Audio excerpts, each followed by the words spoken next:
हमारे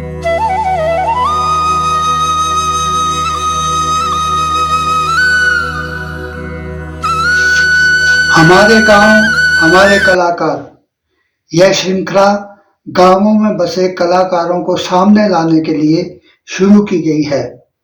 पहली कड़ी में हम मिलेंगे एक उभरते चित्रकार श्री प्रियांशु शर्मा जी से। नमस्कार, आज हमारे बीच में बातचीत करने के लिए श्री प्रियांशु शर्मा जी हैं। बहुत अच्छे कलाकार हैं, स्केचर हैं, पेंटर हैं। उनकी आयु भी अभी बहुत कम है। हमारे धनेरी बमनौली के रहने वाले हैं। तो आज हम इनसे बातचीत करते हैं। नमस्कार प्रियांशु। नमस्कार ताऊ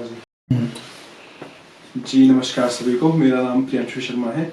मैं ननखरी तहसील की बमनौली गांव से संबंध रखने वाला एक अपने आप को छात्र मानता हूँ कला का। प्रियांशु जी, आप बहुत अच्छे चित्रकार हैं, बड़े अच्छे स्केच बनाते हैं। तो मगर आपकी उम्र बहुत कम लगती है उस हिसाब से। तो आपकी उम्र कितनी है? जी फिलहाल मैं 21 वर्ष का हूँ।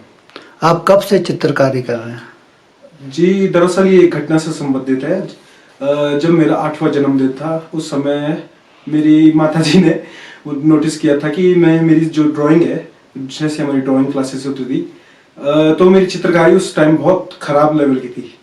देन मेरी माताजी ने ये नोटिस किया और उनने मुझे मोटिवेट करने के लिए मेरे 8th बर्थडे पे एक कार्टून की फ़ोटो बनाई थी जो मुझे बहुत पसंद आई।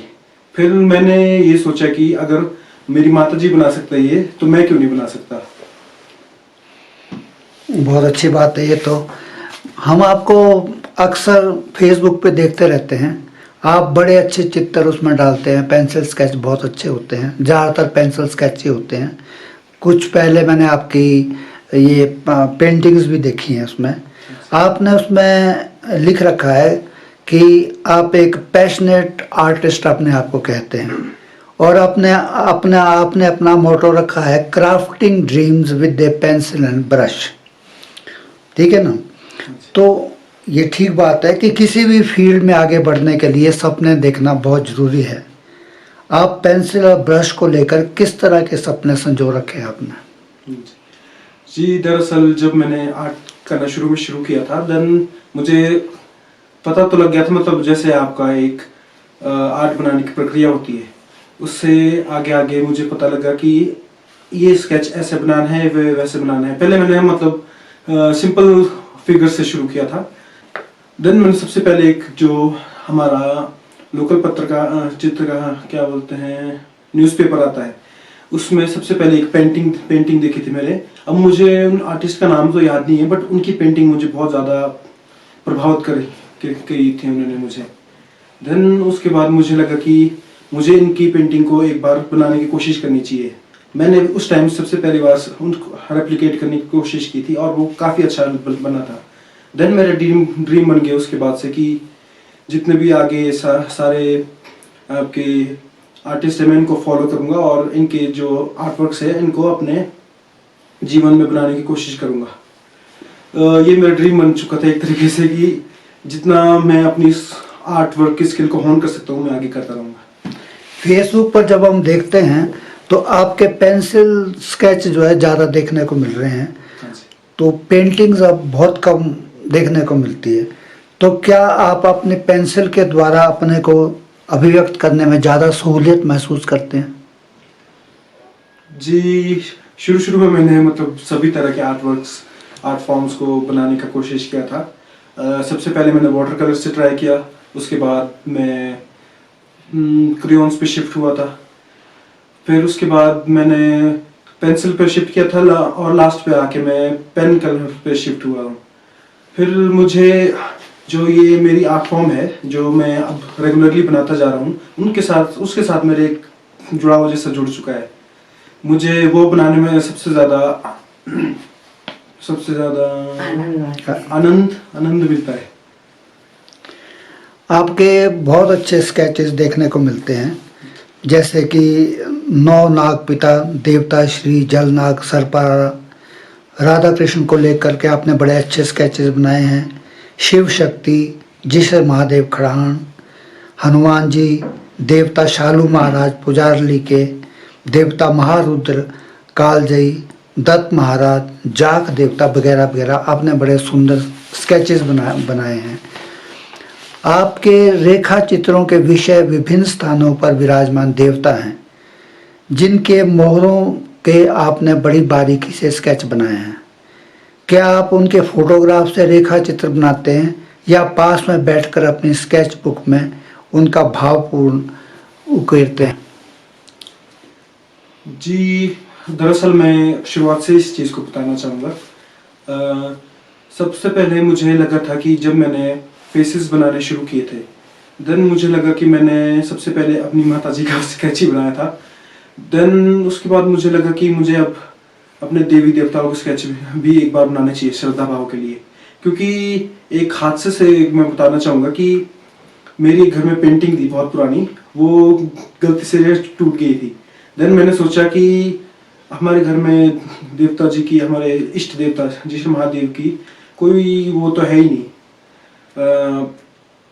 फोटो या फोटोग्राफ्स जो भी होता है। फिर मैंने सोचा कि ये मैं खुद क्यों नहीं बना सकता। देन मैंने एक बार ट्राई किया था बनाने का, बहुत पहले। उसमें शायद मैं 10वीं कक्षा में होऊंगा, वो मेरे पास अभी भी घर में है, मैं आपको दिखाना चाहूँगा कभी बाद में। फिर उसके बाद मुझे लगा कि अब मैं देवी देवताओं की बनाना शुरू करूँगा आगे आगे स्केचेस। देन मैंने सबसे पहले दिसंबर 2024 में अपने इष्ट देवता जी श्री महादेव जी की बनाना शुरू की थी स्केच। आपने भगवान शिव, हनुमान जी, गणेश जी जैसे पौराणिक विभूतियों पर अपने स्केच बनाए हैं, बहुत खूबसूरत स्केच बनाए हैं। स्केच बनाते समय आपके मन में क्या अनुभूति रहती है, आप क्या फील करते हैं उस समय जब आप बना रहे होते हैं स्केच? दरअसल जी ये संगीत से ज़्यादा मैं रिलेटेड मानूंगा इसको। जैसे हमारे घर में सुबह सुबह तो भजन सुन नहीं रहे होते हैं यहाँ पर लोग।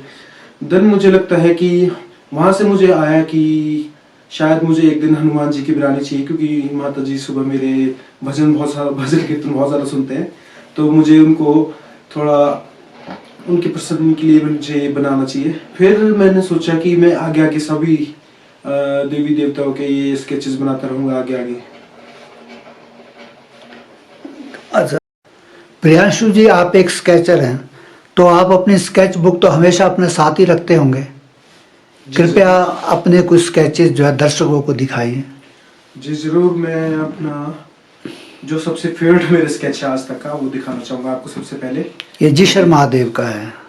हाँ हाँ बिल्कुल बिल्कुल, बहुत खूबसूरत। ये जी हमारे इष्ट देवता जिशर महादेव जी का है। और ये श्री जाक महाराज जी का है। ये दरअसल मेरे माता जी के इष्ट देव हैं। अच्छा अच्छा।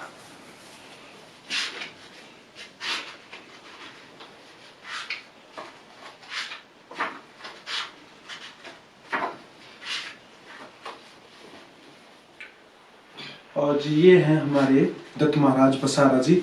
और उनसे आगे दिखाना चाहूँगा मैं ये जी महारुद्र काजल जी। बहुत बढ़िया बहुत बढ़िया। प्रियांशु जी, आपने पेंटिंग्स पर भी हाथ आजमाया है, जैसे कि आपने बनारस के अघोरी बाबा पर एक खूबसूरत पेंटिंग बनाई है, बाल रूप कृष्ण पर भी, सरस्वती जी पर भी आपने बड़ी सुंदर पेंटिंग बनाई है। आजकल आपकी पेंटिंग देखने में नहीं आ रही, क्या नहीं बनाते आजकल?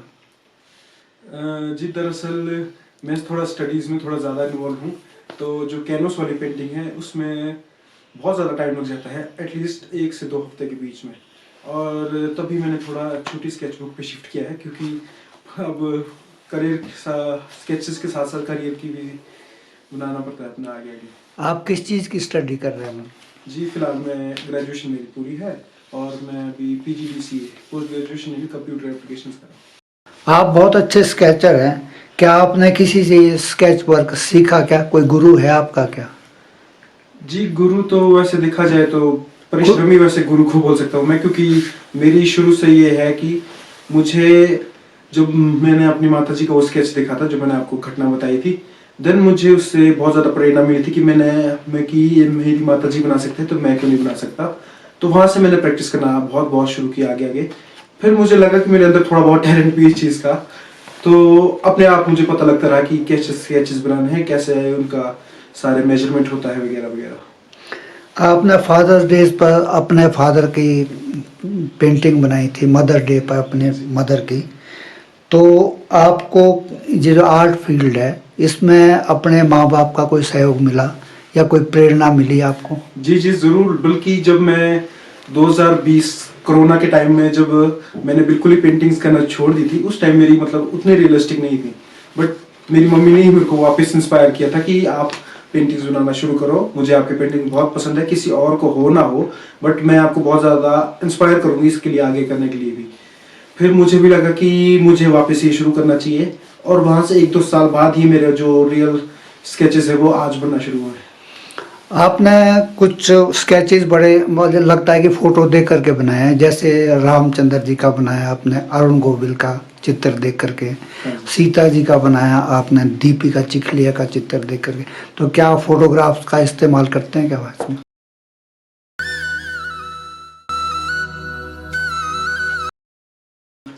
जी ज़रूर, मतलब जो मेरे मैक्सिमम आर्ट वर्क्स रहते हैं उनमें मैं देख कर ही बनाता हूँ। मेरा मतलब मेन गोल ये रहता है कि प्रिसीजन 100% प्रिसीजन मैं अचीव करूँ। वैसे कोई भी चीज़ परफेक्ट तो नहीं होती, बट आप ट्राई एंड ट्राई तो कर ही सकते हैं एटलीस्ट। आपने पूर्व मुख्यमंत्री राजा वीरभद्र सिंह जी का एक स्केच बनाया है जिसमें वे अपने पुत्र विक्रमादित्य सिंह जी को आशीर्वाद दे रहे हैं। लगता है उनका आशीर्वाद फल गया है। आपने क्या सोचकर ये स्केच बनाया था और कब बनाया था? जी दरअसल बात ये है, जब हमारे पूर्व मुख्यमंत्री जी श्री वीरभद्र सिंह का देहांत हुआ था, उस टाइम मुझे मतलब सभी हिमाचल वासियों को बहुत ज़्यादा दुख हुआ होगा। देन मैंने उस टाइम भी बनाने की कोशिश की थी श्री वीरभद्र सिंह जी की अगले दिन। फिर मैं मानता हूँ कि वो उस टाइम मेरा कोई बेस्ट एफर्ट नहीं था, बट मुझे लगता है कि एक दिन मैंने जब वो पोस्ट वापस देखी तो मुझे लगा कि ये चीज़ मुझे वापस बनाना चाहिए, अपने मुख्यमंत्री जी का वापस बनाना चाहिए। देन मुझे लगा कि पूर्व को हम अब भूतकाल में छोड़ के और फ्यूचर की तरफ बढ़ते हैं, तो साथ में मैंने सोचा कि हमारे जो मुख्यमंत्री जी के सुपुत्र हैं उनका भी स्केच उनके साथ ही बनाया जाए। ये आपने बाद में बनाया? हाँ जी, ये बाद में बनाया था। ये आर्ट का फील्ड बहुत वास्ट है, मतलब इसमें जितना सीखो उतना कम है, जगह जगह जाना पड़ता है। क्या आपको लगता है कि धनेरी भमरोली में रहकर आप अपने ड्रीम्स फुलफिल कर सकते हैं, या आप किसी अवसर की तलाश में हैं जिससे आप अपने ख्वाबों को पूरा कर सकें? जी वैसे मैं बताना चाहूँगा कि आजकल जैसे सोशल मीडिया का ज़माना चल रहा है, तो मैं चाहता तो हूँ कि अपना ये ड्रीम को पूरा करूँ साथ में आगे, क्योंकि अब मेरे अंदर स्किल्स है, अगर मैं जितना मैं मानता हूँ, तो वो आगे जितना मैं इसको होन करता रहूँगा, अपॉर्चुनिटीज़ अपने आप आती रहेगी मेरे पास। अंशु जी, आपसे बड़े खुशनुमा माहौल में बड़ी सार्थक बातचीत हुई। आप अपने आर्ट फील्ड में खूब महारत हासिल करें, हमारी शुभकामनाएं। नमस्कार। धन्यवाद जी, बहुत बहुत आप सभी का। मैं इस पॉडकास्ट के माध्यम से श्री धर्मपाल भागवत जी का बहुत बहुत धन्यवाद करना चाहूँगा, जो उन्होंने मुझे ये मंच प्रदान किया अपने आर्ट वर्क्स को दिखाने का, और आप लोग सभी को भी शुभ प्रणाम। धन्यवाद।